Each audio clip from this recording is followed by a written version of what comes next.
जय श्री हरि विष्णु। भगवान विष्णु सबका मंगल करे। जय सनातनी में आप सबका एक बार फिर से हार्दिक स्वागत है। जय सनातनी के इस अंक में आज हम जुड़ेंगे सोमवती अमावस्या के बारे में जानेंगे।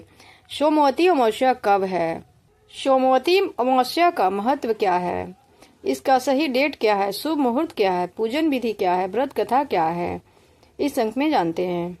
जो अमावस्या सोमवार के दिन पड़ती है उसे सोमवती अमावस्या के नाम से जाना जाता है।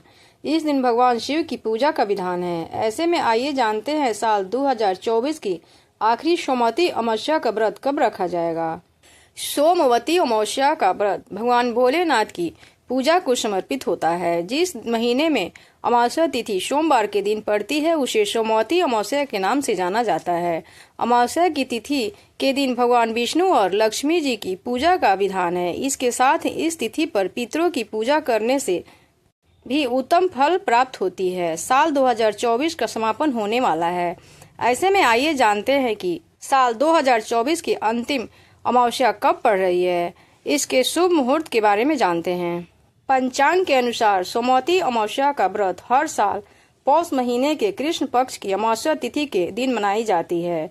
इस साल इस तिथि की शुरुआत 30 दिसंबर को सुबह 4:01 पर होगी। वहीं इस तिथि का समापन 31 दिसंबर को सुबह 3:56 पर होगा। ऐसे में इस साल सोमवती अमावस्या 30 दिसंबर को मनाई जाएगी। 30 दिसंबर 2024 को सोमवती अमावस्या का व्रत रखा जाएगा। सोमवती अमावस्या क्यों सबसे खास है। सोमवती अमावस्या के दिन शनि काल सर्प दोष से मुक्ति पाने के लिए सबसे खास होता है। शनि की 7.5 या ढैया के दुष्प्रभाव से बचने के लिए सोमवती अमावस्या के दिन सरसों का तेल शनि देव को अर्पित करने चाहिए। इस दिन दाम्पत्य जीवन के लिए दोनों पति पत्नी को एक साथ पीपल के पेड़ पर जल चढ़ाना चाहिए। सोमवती अमावस्या के दिन हमें क्या नहीं करने चाहिए। सोमवती अमावस्या के दिन भूलकर मांसाहारी भोजन या शराब आदि का सेवन नहीं करनी चाहिए।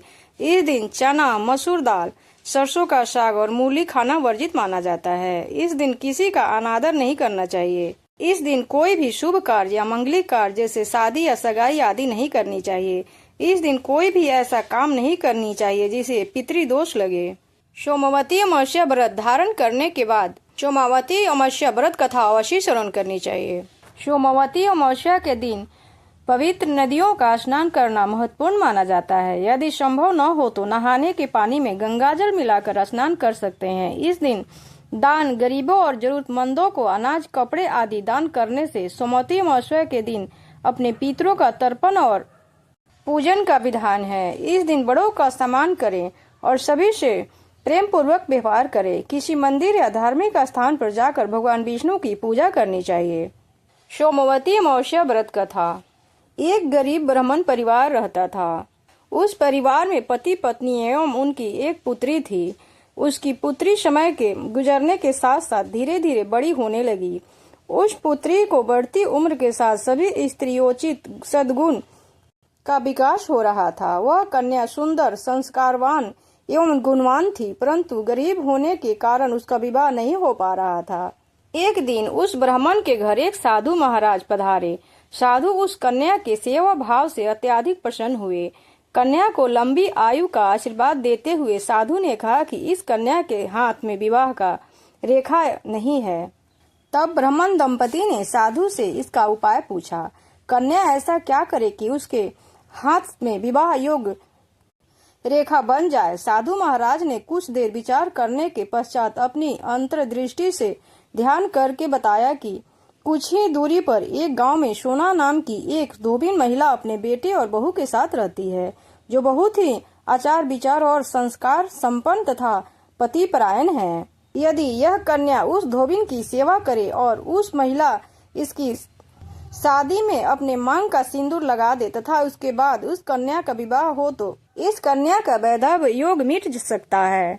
साधु ने बताया कि वह महिला कहीं आती जाती नहीं है। यह बात सुनकर ब्राह्मणी ने अपनी बेटी से धोबिन की सेवा करने का प्रस्ताव रखा। अगले दिन से ही कन्या प्रातः काल उठकर सोना धोबिन के घर जाकर साफ सफाई एवं अन्य कार्य करके अपने घर वापस आने लगी। एक दिन धोबिन अपनी बहू से पूछती है तुम तो सुबह ही उठकर सारे काम कर लेती हो और पता भी नहीं चलता। बहू ने कहा, माँ जी, मैंने तो ऐसा सोचा कि आप ही सुबह उठकर सारे काम खुद ही खत्म कर देती हैं। मैं तो देर से उठती हूँ। यह सब जानकर दोनों सास बहू घर की निगरानी करने लगी कि कौन है जो सुबह ही आकर घर का सारा काम करके चला जाता है। कई दिनों के बाद धोबी ने देखा कि एक कन्या मुंह ढके अंधेरे में घर में आती है और सारे काम करके चली जाती है। जब वह जाने लगी तो सोना धोबिन उसके पैर पर गिर पड़ी। पूछने लगी कि आप कौन हैं और इस तरह छुप कर मेरे घर की चाकरी क्यों करती हैं। तब कन्या ने साधु द्वारा कही गई बातें बताईं। सोना धोबिन पति परायण थी, अतः उसमें तेज था। वह तैयार हो गई। सोना धोबिन के पति थोड़ा अस्वस्थ थे। उसने अपनी बहू से अपने लौट आने का घर पर ही रहने को कहा। सोना धोबिन ने जैसे ही अपने मांग का सिंदूर उस कन्या की मांग में लगाया, सोना धोबिन का पति मर गया। उसे इस बात का पता चल गया। वह घर से निर्जला ही चली थी। वह सोचकर कि रास्ते में कहीं पीपल का पेड़ मिलेगा तो उसे भौंरी देकर उसकी परिक्रमा करके ही जल ग्रहण करेगी। उस दिन सोमवती अमावस्या थी। ब्राह्मण के घर मिले पुए पकवान की जगह उसने ईंट के टुकड़े से 108 बार भौंरी देकर 108 बार पीपल के पेड़ की परिक्रमा की और उसके बाद जल ग्रहण किया। ऐसा करते ही उसके पति के मृत शरीर में वापस जान आ गई। धोबिन का पति जीवित हो उठा।